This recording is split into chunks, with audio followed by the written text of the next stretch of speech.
Welcome to the 2025 General Fund Budget and Tax Levy. This Truth in Taxation presentation and public input will be held on November 25th during the City Council meeting. So let's look at the 2025 tax levy. So before setting the actual levy, the City Council must estimate the expected city expenditures for the next calendar year, and this is done through the budget process. So once the city has taken into consideration all expenditures that it will take in order to provide city services, and they subtract out any non-property tax dollars, there's a huge amount that needs to be raised through the property tax levy. The city only ever receives what it levies. So for 2025, the proposed final tax levy, including the general levy, these are the funds used to provide the city services, the debt levy, the abatements, and the economic development levy, the city is levying $5.8 million with a general fund budget of $7.3. Now, just a reminder, the city will only receive what it levies. When new development or construction happens, the city does not get any additional taxes. However, the new construction helps lower the taxes for all other parcels, as now there's more parcels to spread that total need among. A reminder, the county assessor determines the market value. This is what each property would be worth on the open market the year before taxes are payable. Then each parcel is assigned a class rate based on the use of the property as determined by legislation. Now also, the state dictates that all market values must be between 90 and 105% of the actual sales.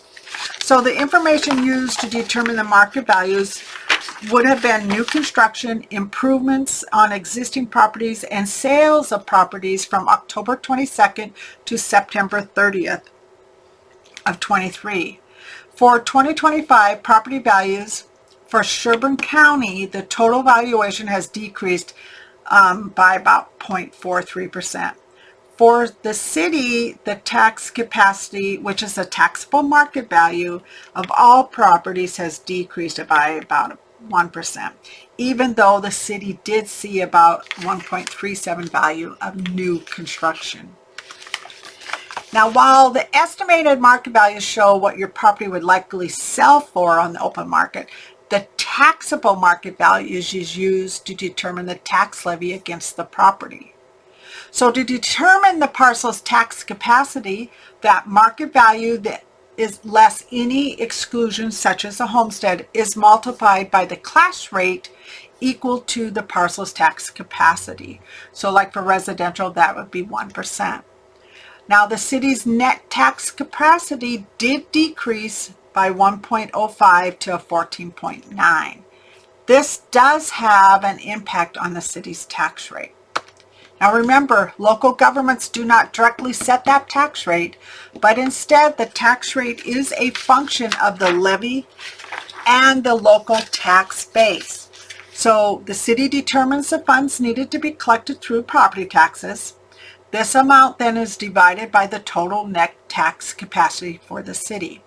So for 25, the city is going to levy $5.8 million. We'll divide that by the net tax capacity of the 14.9, which equals the city's tax rate of 39.52. This is an increase of 2.27% over 2024. To determine the parcel tax capacity, the parcel's market value, less that homestead exclusion, if that does apply, is multiplied by that class rate again, determined by legislature, to equal the parcel's tax capacity. So like in this example, this parcel in 24's was valued at $294. It has now gone down to $289. The homestead exclusion has gone up because legislation did change that, leaving the taxable market value now for 2025's taxes at $268,460. That $268,460 then is multiplied by the class rate In this case, it would be $2,684.60, and then that parcel's tax capacity is multiplied by the city's tax rate, which is proposed at 39.52%, leaving what this parcel would be levied against for property taxes for the city only, which is $1,060.95. So let's look at how the components of the tax levy are lay out for 2025. And again, they're very similar as prior years also. So that general levy, again, these are the funds used to provide city services, is sitting at $5 million compared to 4.5 from last year. Again, this is about 86% of the total levy. The property tax abatement, this represents the property taxes that are paid by property owners, and then the city in turn pays the property owner a portion of the taxes back. Again, currently this year, it represents about 2% of the total levy. These abatements are for Lupulin and Premier Marina project. The city's debt service levy is at $621,000, and this is used to pay for yearly debt payments for the city and represents about 10% of the total levy. Remember, the city cannot pay off debt or pay down debt any sooner than what's outlined in the bond documents. However, the city can use excess cash to make the yearly debt payments in lieu of increasing the debt service levy. And then finally, the Big Lake Economic Development Levy. These are the funds used for promoting economic development within the city, and that's $130,000, which represents 2% of the total levy. So the proposed tax levy for the general levy, the special levy, and the debt levy is $5.7 million, which is an increase of $279,041 or 4.98% over 24. The economic development levy is the same at $130,000, leaving the total levy for the city at that $5,886,357 or 4.98%, with a city tax rate of 39.52%, again, which is an increase of 2.27%. So let's see what kind of impact that has on property parcels in the city. So with the city's tax rate of 39.52 and the estimated about a 0.5% decrease in property values, some will see a 1 to 2% decrease. I'm just using a 0.5%. A resident would see an increase to the city's portion only anywhere from $1 to $8 per month, so 1 to 5%, or $10 to $97 per year, depending on what the parcel's value increased or decreased.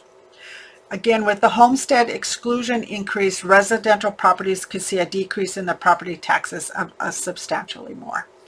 Commercial property is showing an increase in values of approximately 4%, which does lead an increase to taxes paid.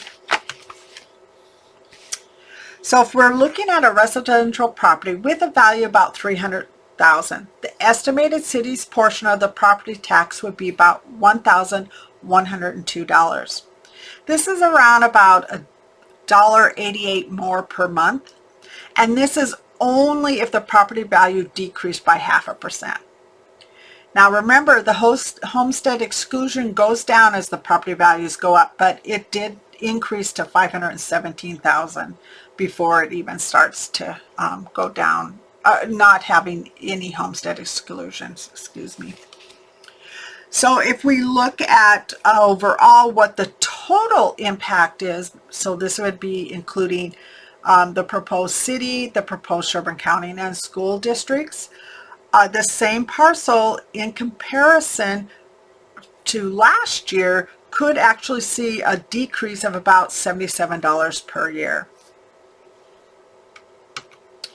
So how is your dollars allocated? This is pretty similar year over year. So for every dollar that you pay in property taxes, 30 cents goes to the county, 32 to the city, and about 38 to the school. The tax levy comparison. So with the city's tax rate of 39.52, we're below the average of the surrounding area. So with this one, I used a $375,000 home. They would see approximately about $3.30 per month increase in city taxes. So before moving on to the city's budget, let's recap the proposed city levy. So the city levy is proposed at $5,886,357 with a city's tax rate of 39.52%. Compared to other cities in Sherman County, the city's tax rate is actually the lowest. And the city's growth is in line with what Sherburne County has been experiencing. However, remember, other cities such as Elk River has a lot of commercial and industrial business, which are at a higher tax rate compared to, they are taxed at a 2% compared to 1% for residential. Currently, the city's market values are comprised of 85% residential and the remaining 15% is apartment, commercial, and industry. Again, as new development occurs, the tax pace will grow in the city and the city's tax rate could go down. So now let's look at our 2025 general fund budget, debt service, and capital improvement funds. So looking at the 2025 balanced general fund budget, we're looking at $7.3 million. This is an 8.67 increase over the 2024 adopted budget. The majority of the increase in revenues are taxes, as we're proposing a higher levy. Also in other revenues, the budget indicates an increase in licenses and permit, as well as intergovernmental investment earnings and a slight increase in franchise fees representing new construction. The majority of the increase in expenditures for each department is in personnel.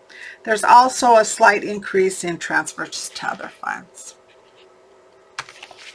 So where does the money come from? Again, 66% is taxes. So our levy, that's what's used to balance our budget. We have 6% from transfers from other funds. Again, this comes from our liquor store. We thank those who support the liquor store because those profits are truly poured back into the community. In one way, it lowers the tax levy. We have 6% for franchise fees, and 3% is charges for services, 7% intergovernmental revenues, and 10% for licensing and permits. What are the services spent on? Well, 50% is on public safety. This includes our police, our fire, and our building departments. It's one reason why Big Lake is such a safe and great community. 15% for Public Works Department, which maintains the infrastructure of the city. So the city streets, the city's parks, the city buildings.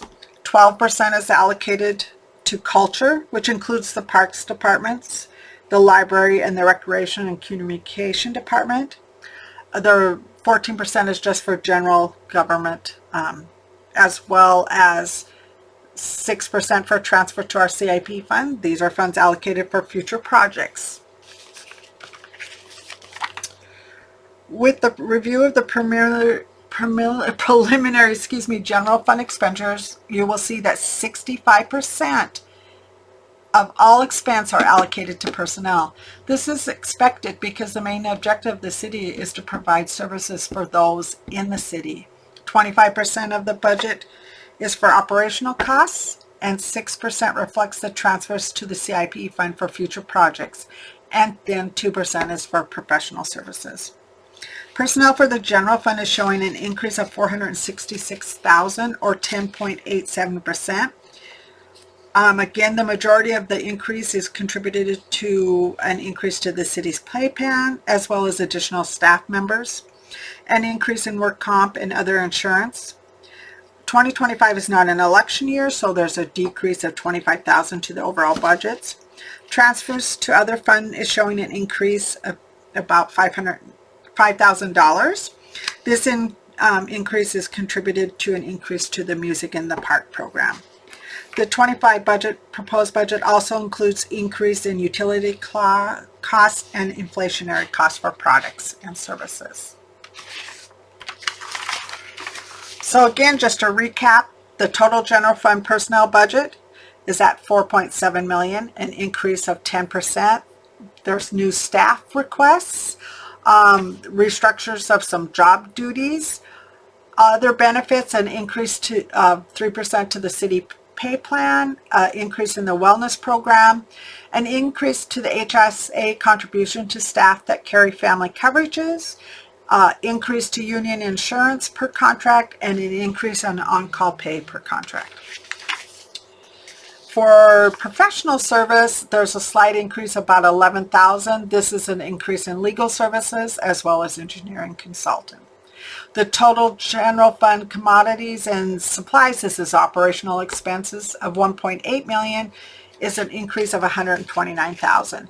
Again, increased costs in software, training, motor fuels, utility costs, playground maintenance, uniforms, firearms, and ammo for police, liability insurance, and then just regular inflationary increases on other products. Moving forward to the debt service levy, where did the funds come from for that 1.92 debt payments that are due in 2025? 41% is covered by the debt levy of $621,000. Now remember, this is the debt service funds, are not the funds that are any debt that is used by the water and sewer. These are only the debts supported by the levy, which is street projects, the industrial park, police, and library building. For the, just a reminder, part of the general levy, like $370,000 is for the capital improvement funds and allocated to projects based on the capital improvement fund. So for 2025, there's some computer replacement, some new squads, some resurfacing projects for some streets, brush grinders, some new exciting parks, equipment, as well as for our enterprise funds, some vehicles for the water department, a generator, some well maintenance, some lift station, and some improvements on our liquor stores. Items that are funded through the general fund transfers, the enterprise fund transfer, park dedication fees, our local government aid, as well as the CIP fund balances. For 2025, the certified local government aid that the city will receive is $752,000. Of that amount, $437,000 has been allocated to current and future projects. The remaining funds will be used for those items that are scheduled to be purchased with LGA funds in the future. So, final recap. The total preliminary levy is at $5.8 million. This is an increase of $279,000 over 24. The total preliminary city tax rate is 39.52, an increase of 2.27. The general fund budget is $7.3 million, an increase of $587,000 or 8.67 over 2024. The cost per day to provide city services based on our population estimate of 12,524 is $1.61. So just finally, when we look at the return on the taxpayer's investment, the average taxpayer is paying around $1.46 to maintain the safety of our cities. Only 49 cents a day allows us to have the wonderful quality of life with the parks and lakes that we enjoy in this great city. And for 39 cents a day, it covers the cost of maintaining the infrastructure in our streets by the city's wonderful Public Works Department. So finally, in closing, if you have any questions relating to the property value, please contact Sherburne County Assessor. As I said, the city does not have any control over the value of your property. If you have any questions relating to your overall tax statement, please contact Sherburne County Auditor's Treasurer's Office. If you have any questions relating to the city's taxes or the city's budget, please contact myself. And my number is 763-251-2688. 2974. Thank you very much.